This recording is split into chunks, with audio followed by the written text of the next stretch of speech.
I've been drinking it far longer than I should have been, because my father had a very liberal attitude towards drinking beer. So I was in the sample room from the age of 4, drinking with him. And I will finish my rounds of a night sometimes, and I go down for a glass of beer, and I think, oh my God, that is exactly how it tasted in the 1950s, 60s.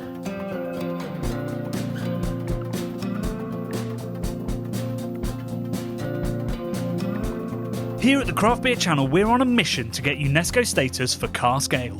In our opinion, the best way to serve beer and a beautiful part of the UK's heritage. We strongly believe that UNESCO recognition will help arrest decades of decline in cask sales. And you can help by drinking some, signing our petition and joining our Patreon. In the meantime, we're releasing some fascinating feature-length documentaries of our favourite cask ale breweries, all filmed while making our award-winning series Keep Cask Alive. Harvey's brewery is found in the historic town of Lewes on the south coast. While far from the UK's oldest brewery, it has nearly 200 years of heritage and has done more than perhaps any other to preserve its equipment, processes and recipes, to create a place that, when you step inside, feels like stepping back in time. Having watched thousands of mash-ins in the 13 years we've been making beer documentaries, we occasionally skip them in return for a leisurely breakfast. But there was no way we were going to miss seeing this brewery in action. On the Craft Beer Channel, we'll often talk about cask ale as the fresh bread of beer. And today, we're here in Sussex at Harveys, at the crack of dawn, with the bakers, with the brewers, making delicious cask ale. Come join us.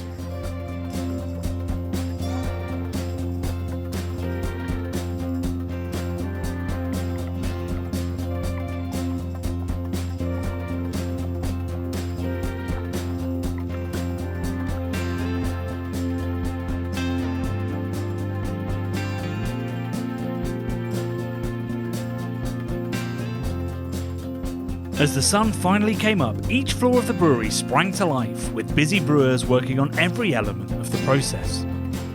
We took the opportunity for a tour with Harvey's joint managing director and head brewer Miles, who's clearly well loved by his team, every one of whom he greeted with a soft How are you doing? Harveys of Lewes. What a historic building we're in. Yeah, it's been on this site really as a brewery since 1838. Prior to that, he was brewing across the road. But Harvey set up his brewery here, and obviously the river on one side, barge transport bringing up grain and coal. And it was a natural industrial area of the town that he built in and expanded from his little shop in Cliff High Street, where he was a wine merchant, and moved into brewing. Into brewing. Wow, fantastic. But the brewery here was rebuilt. The original Georgian brewery was demolished in 1881 to make way for the Victorian, built by William Bradford, very famous brewery architect, and you'll see a very fine example of his work at Hook Norton and many other breweries that have been. And it was a gravity brewery, so basically 60 feet below where we're standing, a vast underground reservoir of fresh spring water. The rainfall falling today takes about 30 years to permeate through the chalk and clay. Finishes up in our aquifer, and we pump with our submersible pump up to the top of the brewery, to the tower, and then drop by gravity through each stage of the process. So, very economical as far as energy is concerned, and that's the way that breweries have been built for many centuries. And it is a heritage site. It's very much as it was operating when it was first built, and we've maintained those principles throughout.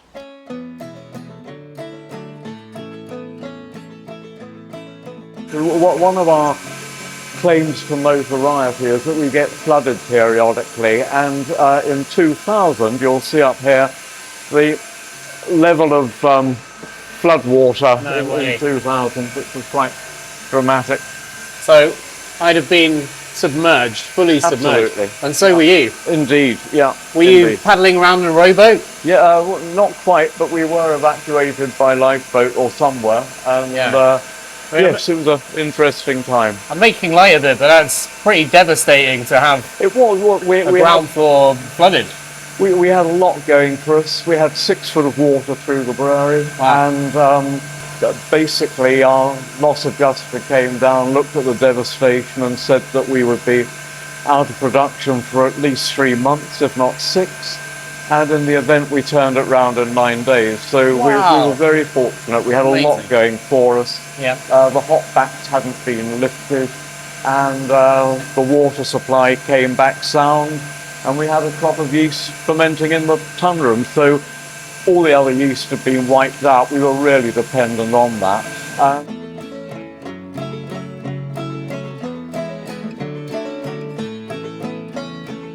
Okay, so we're in the malt room, and really unchanged since it was built in 1881. Originally it would have had some bins and sacks, but entering Harveys, we really are in a heritage site. It is really unchanged over the years. No silos. We're a Grade 2 listed building, and you can't do much to it. And we're on sack intake, as you can see, and normally this room would be full of sacks, and it would be about 1 week's production that it would hold. Full of sacks, 1 week production? Yeah. And it's all manually brought in? All manually brought in on These look like they've stood the test of time. Look at that, beautiful. Well, we offered some more modern ones, but people get fond of them, and that they work well. It's had a life, hasn't it? It has indeed.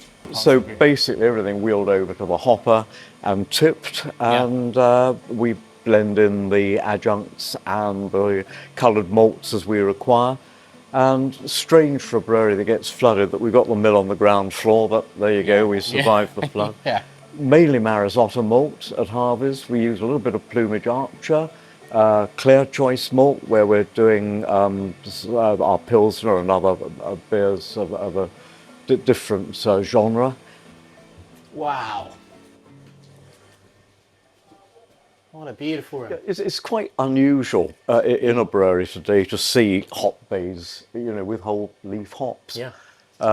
So much have gone over to pellet, and nothing wrong in it. Perfectly good beer from it, but the romance and authenticity of the process, and also, I mean, just the ability to utilise your hops on a traditional hop back system as a filter bed. You get a really good idea of the filter bed that you can create through the organic leaf. Yeah, I guess. And it's good work quality, very bright works going up from the hop back system.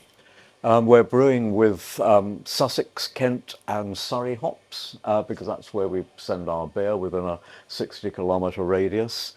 And we're placing contracts for our hops 4 years in advance. And they are all aroma hops: Goldings, Fuggles, Progress, Bramling Cross.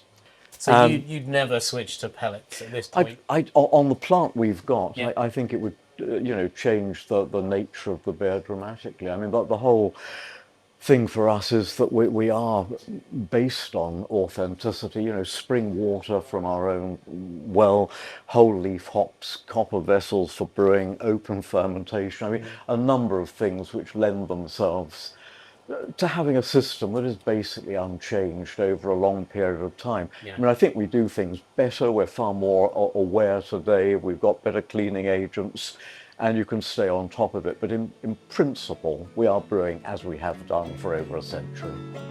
Never want to miss a chance to get my nose in some classic British hops, particularly ones so carefully sourced. Brad and I switched roles, and I went straight for a hop that I'd never rubbed before, ambiguously called Sussex. It was peppery, but also had a soft, sweet meadow-like character that got me wondering why it wasn't more widely known. Because obviously we're seeing struggles with Fuggle and Golding in terms of the actual agronomy of it. Yeah. Is that affecting what's happening with you or with other hops? The Hampton estate are in Surrey, and they're so far, touch wood, sort of wilt-free. So they've never had wilt there. And it is a risk. And with Andrew in the 1990s, we resurrected the Fuggle in Sussex because he said, well, you know, I'll risk it and grow. And we had great success for a few years, and then wilt kicked back in, so he stopped on that.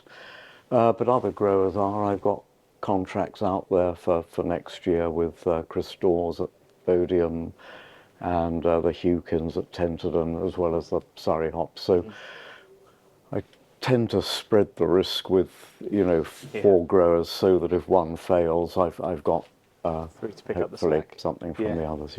Yeah. That's another reason for using a merchant or a buying group as an intermediary, because if that happens, they will normally honour the contract and find Right, they'll find it hops from elsewhere. elsewhere. Yeah. I was just wondering whether Sussex might be a bit more resilient if it was a wild hop. Yeah, it is. I think it is reasonably easy to grow. Right. I know, but it doesn't have a great sort of uptake. But it's good.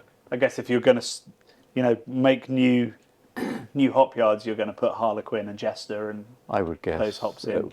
Yeah, depending on what the take up will be, you know, on them. Certainly, when we got into craft beer, there was almost no talk about British hops, or certainly not British hop varieties. There was love for things like Harvey's Best and Fuller's London Pride, but it's only recently I think the drinkers have started to go, you know, there's nuance and variety and interest to be found in British hop And varieties. also the environmental aspects of buying of course, locally and using, you know, not bringing hops across the pond when you've got perfectly good, in fact, excellent hop growers on your doorstep. I mean, it's you know. I remember a real turning point in my brain. It must have been the year before COVID.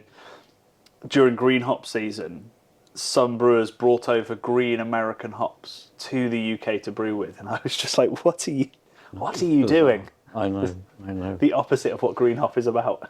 We've been banging on the drum for, you know, English growers for a long time. You know, literally, you know, going back over half a century, we've been very keen to promote them, and nothing really changed.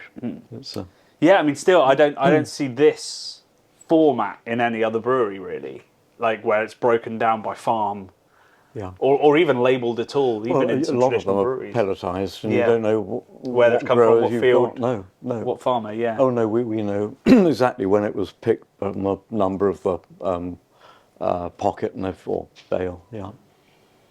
And does that affect what you're putting in, or is it, you know, mostly for sort of personal satisfaction and traceability and knowing you're supporting? I think it's just having that knowledge and that sort of hands-on feel to it, that, you know, we are able, I mean, not just to track from sort of brewery back to farm, but the fact that it's an everyday occurrence. You know exactly what you're brewing with. You know, it's You can picture the face of the farmer as you absolutely, yeah, throw it in, which is never really been the case.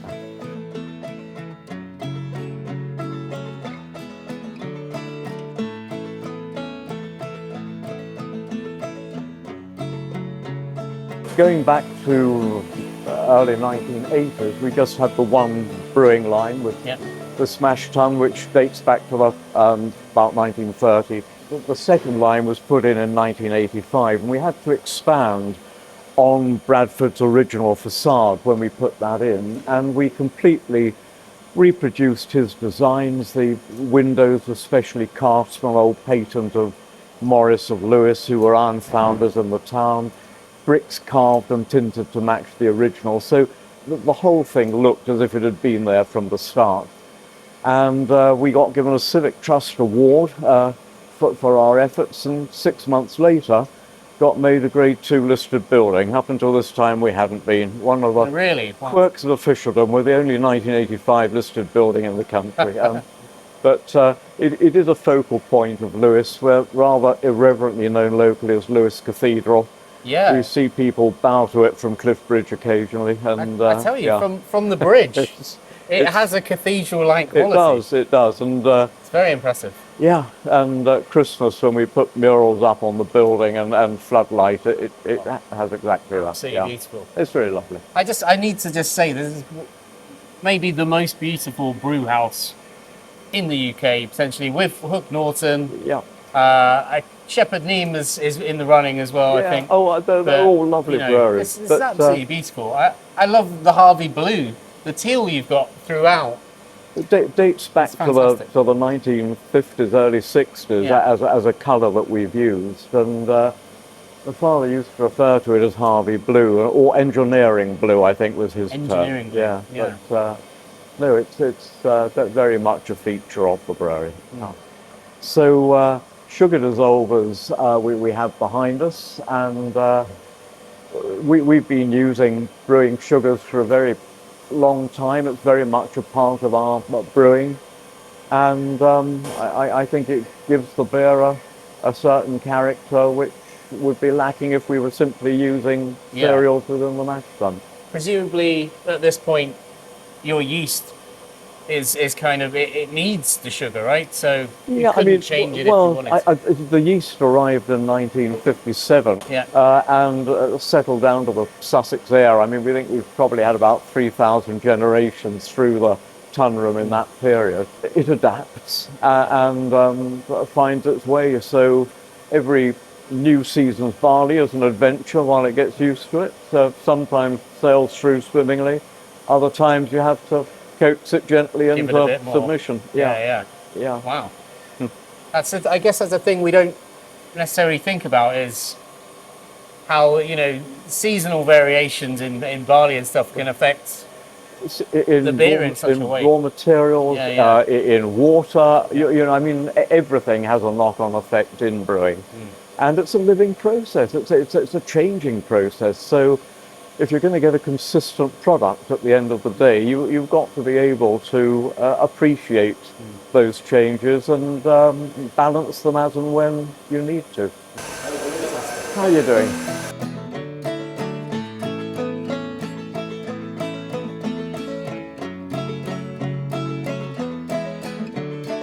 Two coppers, stainless steel copper and copper. And you'd be forgiven for thinking that that one is very much younger than this one. In fact, we acquired that one second hand in 1976 from Gray's Brewery in Chelmsford. Yeah. And this one I had made in 1999. And No way. Yeah, it was made in Scotland at Rothes, up near Inverness. Marvellous coppersmiths, and brought down by road, and it replaced the original Victorian copper that was on the site. We kept them exactly the same diameter, but increased the height and put an adjustable fountain in, because we worked out that when we took the roof off, we had 1 inch leeway either side to get the old one out and the new one in. 1 inch? 1 inch. Wow. Either side. And we're very keen to keep copper because it's an important trace element for yeast. It can act as a coenzyme, and we didn't want to denude the brewery of copper plant. It is part of the authenticity of the brew, and I think if you strip copper out of a brewery of this nature, then the beer will change. How are you doing? So the fermenting room actually predates the Victorian brewery, and this has obviously grown over the years. I mean, going back to my earliest memories, we had a couple of wooden fermenters here with about 20 barrels in each, and a row of aluminium vessels, which were the first freestanding aluminium vessels to go into a brewery in this country. And they'd gone in 1913, and they were still in use, but we've replaced them with stainless over the years, and we've filled up the space. So the room holds 1,038 barrels to capacity, and there have been occasions at the peak of our sort of production periods where we have actually filled every vessel, 3 weeks running. Wow. To get through. And open fermenters with a traditional parachute system. So Parachute system. Tell me about a parachute system. well, basically in the center of the vessel, you've got what looks like a large funnel going down through the base of the vessel. Yeah.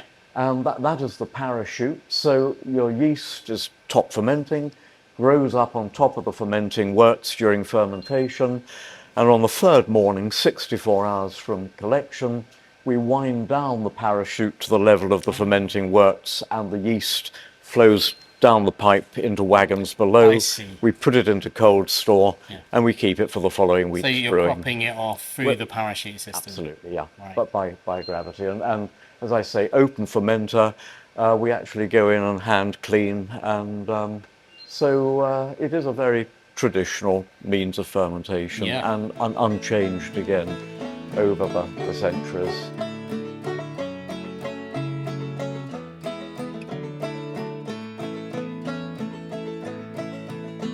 We are the last brewery in the UK at the moment, because I think it'll come back, to use returnable bottles. We've never gone out of it. So we have a front load and front discharge washer. Bottles come out, we sight onto the tri-block, rinse the crown of filler, down through a tunnel pasteurizer, where we can either pasteurize the beer or just use it as a moving table. And the empty crates from the dirty bottles move back, and the full bottles coming off the labeler are dropped back into the crate. So it's a very sensible, I love it. system. Yeah. I think we used to get 9-10 trips out of a bottle, but because everyone is so preconditioned to hurling bottles into bottle banks, we probably now get 5-6 at the most. Still But amazing. even so, Yeah. it's good. And then here we've got a little canning line which we have just commissioned, which will be very much for our sort of more modern genre of beers. I mean, Best Bitter will go into can, but also our Pilsner, our Pels Pale, Wharf IPA, all the more, well, trend is the wrong word, but of a modern genre. So important that you stay relevant. I love to think of us as being authentic, but there is a great difference between being authentic and being archaic, and we're certainly not the latter. You're definitely not archaic. We do move with the times, Yeah. and always have done. We were kegging beer in the 1960s. Keg and bottled beer at that time was 50% of our production. I mean, nobody knew then that cask beer would have a renaissance. We merely needed to stay in existence.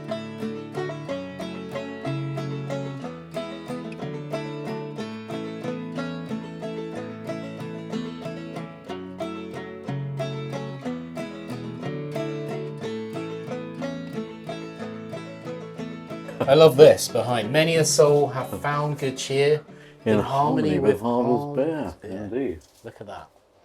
Fantastic. What a room. So Many this a- is the, many this a is the, true the word. tasting room. Yeah. Have you, has this always been the tasting room? Yeah, it was a sample room, and very, very much for brewers to put beer up in and keep, control of beer quality simply by meeting up and having a glass of beer and discussing it. Being in Harvey's, and even from the warehouse, everyone who works here loves Harvey's beer. They love drinking Harvey's beer. Yeah, I think that there is a great sort of fondness and a great family atmosphere to the place. We are all in it together, and it's important. After a few tasters in the sample room, we were all craving a proper pint. So we headed over the road to the de facto brewery taproom, the John Harvey, for some gravity poured Harvey's best and a deeper dive into the beers themselves. Hey Beer Geeks, sorry to interrupt the video, but we've just had a very long and mostly enlightening filming session, and these kind of things are only possible because of our amazing Patreons, and we would love you to join and to support the channel. Yeah, so as you can see, we've got a table full of beer here. We both had to get here today, and to keep the lights on at Craft Beer Towers, we really need you to subscribe, help us stay independent, making quality craft beer channel content all day, every day. All day, every day, yeah. So you can join from as little as $2 a month. Those $2 will get you access to our Discord forum full of amazing homebrewers, beer geeks, all chatting away every day. You can put in a little bit more and you'll get a Christmas card from us every year, or you'll get a gift from us at $10 a month for every Christmas. And then if you're a business, you can join for $50 and get your logo at the start of every video. So there's options for everybody, however much you can give, and all of that keeps us independent and making amazing documentaries and explainers for you. Back to the video. So Miles, about 18 months ago, I did a blind taste test of bottled best bitters. And in it, I had about 20 best bitters. I didn't know what order they were being poured in, what I was drinking. And the only one I recognised completely blind was Harvey's Best. So it really stuck out because of this remarkable kind of doughy character, Yeah. and a really kind of fruitiness as well, like, you know, maybe hints of sort of apple and banana and things. It's a really entirely unique beer, I think, Harvey's Best. What would you put that down to? I think a lot of it is the yeast strain that we use, and I think there is that interaction with the hops within the beer. I think you get some ester characters coming through as you describe, but the doughy character, which I love and which I think really personifies the beer, I think is just yeast generated, and that is the character of the house yeast, and is pretty unique to us, I think. I mean, my generation of brewer was taught to produce beers with balance, and I think that the best bit is a balanced beer. I think it has a moorish quality to it. There is a softness, a sweetness that is a lingering bitterness afterwards, or a slightly sweet, you know, initial palate, but that gives way to that bitterness. But to me, it is very Moorish. What one can drink it very happily, you know, a couple of pints and still feel that freshness with each sip. Yeah, we've talked, you know, and we'll talk throughout the series and all Craft Beer Channel videos when we talk about bitter. You know, as a style, it's quite kind of nebulous. You know, it used to be the pale ale. It got referred to as the bitter. Then the pale ale came back through things like Timmy's. But every time we talk about the character of a best bitter, it's not so much bitter, it's bittersweet. You know, that's what seems to kind of define these beers. It is that gorgeous British malt character. I think when the best bitter was first produced in 1955, we'd just come out of rationing, and there was this desire for something sweeter, but the Sussex palate was very much to a well-hopped beer with hops to the fore, and so you've got this sort of combination of the two, which I think just found favour locally. It's well, fortuitous to that extent.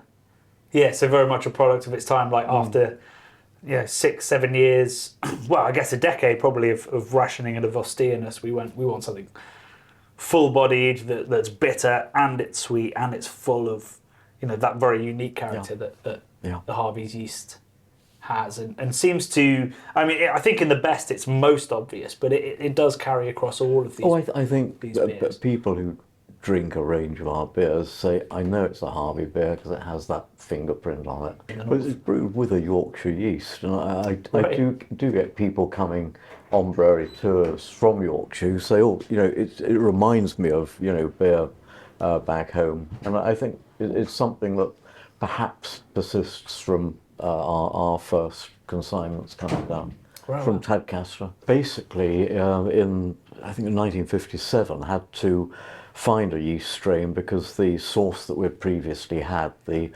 Burton Pure Yeast Company, who delivered sort of strains of yeast from Burton brewers to country brewers, gave them a fresh sort of batch every month, packed up business, and we had to find a yeast that would work. And after many trials, because in those days, you know, brewers didn't look at themselves as being in competition with one another or having, you know, yeasts that were particular to them. They'd just say, well, try ours, see if it works. And it took a fair old bit of time, and then suddenly somebody said, well, you ought to try yeast from Tadcaster. Came down by passenger train from York in 1957. Been with us ever since, touch wood.